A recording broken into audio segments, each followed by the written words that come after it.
In this video, I'll prove definitively that we do not live in a patriarchy as such, and certainly not one as defined by the feminists and their allies, but we actually live in a gynocratic or angry female run society. This video is called Who is to Blame? Now, I caution you about failing to make the distinction between who the rich are said to be, and how things actually work. Are the rich the man alone, or is it the family, which includes women? When we look at a family and how alimony works, we can almost completely negate and discard the idea that these are men that rule the world, but rather families. And of these families, which sex, when combined with their allies, are the most influential? I would assert that women almost completely control the more powerful popular party, the media, the tech industry, and the majority of voters. Not because they have the jobs, but because they are the consumers and exert their pussy power. Think about a strip club. When we go into a strip club, in a society that is very perverted, mind you, that enjoys, women showing cleavage and dressing in a way that highlights and accentuates their booties and so on and so forth, in a society where men are thinking about sex all the time, mind you. Pull up those stats. I urge you, I implore you. Do we notice the kind of scruffy manager or bouncers? Or do we notice the attractive women?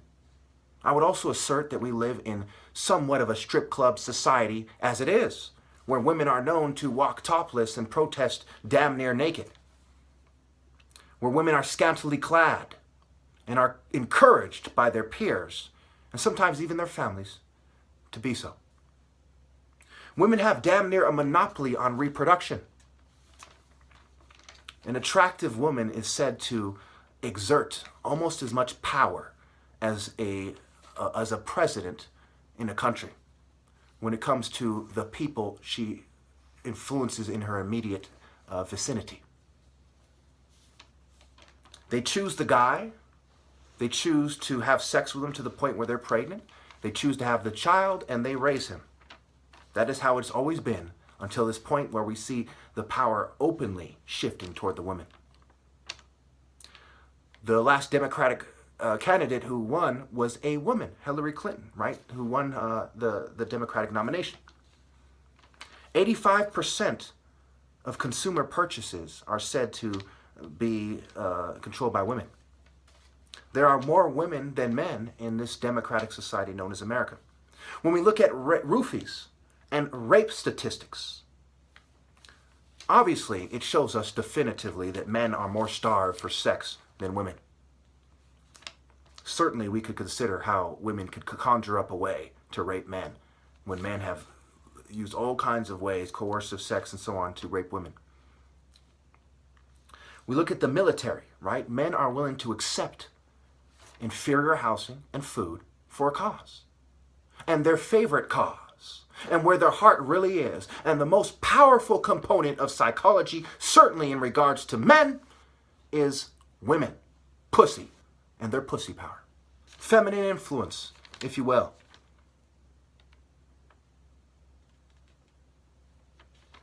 To naturally be distracted by women is how we are designed. We are not naturally evolving, we haven't naturally evolved to favor money and shiny things, but rather what those things get us, the woman, which is what we have been naturally evolved to desire. In nature, food was around. Shelter was where we could find it. No one taxed us for these things. We naturally were trying to win over the woman. That was our main pursuit. Secure reproduction, protect your family, fade away. That was the main goal of man. In the process, they happened to eat, sleep, and shit. Oh my goodness.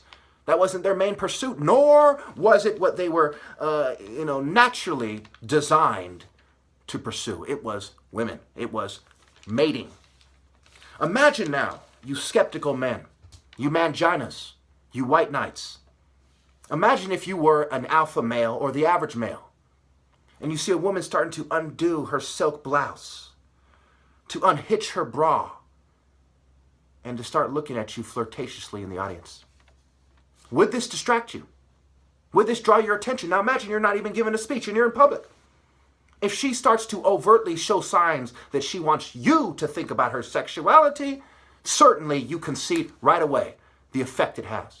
And certainly to some degree, that is what she's doing for everybody. She's putting a little extra in her walk. She's dressing a certain way. She's showing cleavage. She's trying to say, hey, if you can, you can. And I want you to think about whether or not you can. And I want you to think about sex. That is what she's communicating. You're an idiot if you don't see it that way. Cleavage is what it's called. The first high heels before the women in Rome were said to wear them as women to attract men and specifically as prostitutes, mind you. It's how prostitutes in Rome showed their Johns or their customers who they are, how they revealed themselves. It was the butcher with the meat cleaver. Okay? Butcher. How it leads to the slaughter of men. The disposable male, as the MGTOWs have called it, but I am not a MGTOW myself, but I'm certainly going my own way because of this despicable lack of honor I have seen from women in a very gynocratic state that I live in, California, where San Francisco is an hour or so away, Santa Cruz 45 minutes away, Berkeley, and so on. Centers, liberal centers, feminist strongholds, and not a single attractive woman is willing to stand with me. Only gang stalkers. Why is that? We'll get to heroism in a moment. Which sex has it and which doesn't, and why that is. So when we see sexy, gains, principle, right? Prince, I pull, sexy. I am showing my sex more than anyone else by being uncontrolled opposition and manning up as the top martial artist. You see the masculinity. Why isn't it naturally attracting women if they are the more spiritual sex? If they are the more virtuous sex? If they are more in touch with the spiritual realm? If they are more emotionally intelligent, why can't they see what the right thing to do is? Even as a group, even as a conformist group, which leads to them hanging out together. They don't live at home. What does that mean in this situation? It means that if they stood up for me, their family wouldn't have to participate in gang stalking them. But we know, now think carefully now, we know that righteous men who are handsome would rush to help an attractive woman. My female counterpart is a gorgeous, intelligent, virtuous, fit woman who dresses in a very attractive manner. Very few men that don't get top shelf pussy, excuse my French, would let her sit there and rot for 7 or 8 years. There is no excuse from a group that demands equality for this kind of shunning. None. Think about it. I'll say it again. I'll say it calmly. For you cowards who can't understand when the most masculine man is explaining things because he's doing it naturally. In the mall, if we saw an attractive woman who came up to us and said, excuse me, the government is persecuting me. I was wondering if you would be my date. And wait maybe a couple months for the pussy to prove yourself or something like that. How many men would refuse her? And what are the implications that I can't do the same thing? I would be laughed at, mocked. Social norms would be used as weapons of war against me. Psychological warfare, surely, for those trolls who refuse to think clearly and not play stupid. Let's think about timing and the modern man. When someone takes on the traditional role of a martial artist without being one, he still needs to apply timing. That's why women are allowed this much power at this time. Because the sun gate, as I said, is closing. What do I mean by that? The end of the martial arts structure, the end of the old guard, and the changing of the guard, as they say, into the true direction of cowards, which is a morally bankrupt, corrupt, corporate, kleptocracy-run direction. A eugenic direction, a social Darwinist, scientific, racist, and oppressive, a technocrat direction of society. When we see a man with a nice car, he kind of flexes. He goes to the gym. Here, hold my keys. The bellhop. He kind of walks into the establishment, right? He's established himself. He's part of the establishment. He moves into the establishment. He flexes. He's saying, I'm a man. And we are trained to follow. Little kids in the ghetto, when they see that a man is driving a nice car, they say, what did it take for him? And they follow suit. The average person follows the suit, the white-collared criminal suit. At the gym, we see guys who've been working out for a long time. They've established themselves as the modern man. They're communicating manhood in this sort of direction. In this kind of manner. At the nightclub, when we see blacks and Mexicans and other groups who have taken on some kind of street culture, shooting each other, is it not because of the influence of women? Is it not to impress some groupie conformist slut? In the Warsaw Ghetto, did there need to be an official war for the Jews in Poland at that time to start killing and robbing people? The idea and not the scripture, not who is purported to say it, but what idea is being referred to, is what you need to focus on.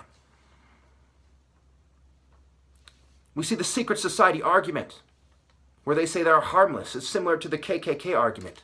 They're still politically active for the same reasons.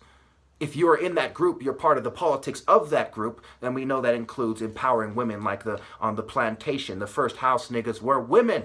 And then it was the passive and passive-aggressive, effeminate coward. And the overseer, it wasn't because of his living conditions or his money that he sold out. It was because those things attracted the woman. Because as I've stated before, when in regards to the military, especially the big strong man will accept reduced living condition and rations for a cause. And women are man's favorite cause.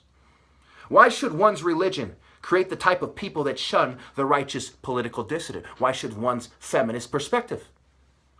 Is your movement superior to a religion when historically they have allowed people to stand as martyrs for a good cause, but your movement hasn't? And your movement sprung up recently when I'm being shunned? 30 million plus atheists and not a single one of you stands with me uncontrolled? Certainly you are useless. When there are Christians that have martyred themselves for a good cause, certainly your new age and new movements are useless corporate-sponsored trash. Obviously, morality is needed in every movement. Not moral relativism, not moral bankruptcy, but moral determinants, and moral value, moral determinism. Now, Chicago gangs have a history of law enforcement calling them young punks. It is not manhood that causes deaths. It is these new philosophies and party lines that these people are conforming to. It is conformism that leads to murder. It is non-martial artist ideas of how one should behave that leads to murder. And I mean pure Sun Temple, masculine, not yin-yang martial arts. The Queen of Hearts, but attractive, is the modern woman. A complete bossy bitch who completely belittles and dwarfs her man when compared to her. In history, what happened when a bunch of trolls took over is they said to the women, don't kill yourself, we will do it your way. They bent over backwards to accommodate them, to help them decide not to kill themselves when their brothers, their husbands, their children were slaughtered by the occupying force. They agreed to bend over backwards and be pussy whipped to a large degree. And that is a very definitive determinant as to why society is the way it is. The lack of heroism in women is a determinant in bringing about the new morally bankrupt direction of society and the modern man, woman, and child. And then, of course, there is conformity, and there are the more conformist sects. A nationalist sentiment in a corrupt nation is an evil one. Women have shown us, by demanding combat roles in the military, that they are willing to kill at a very corrupt stage in history to have their way. But of course, isn't the mass murder of children before they are born them showing us that definitively as well? Thank you.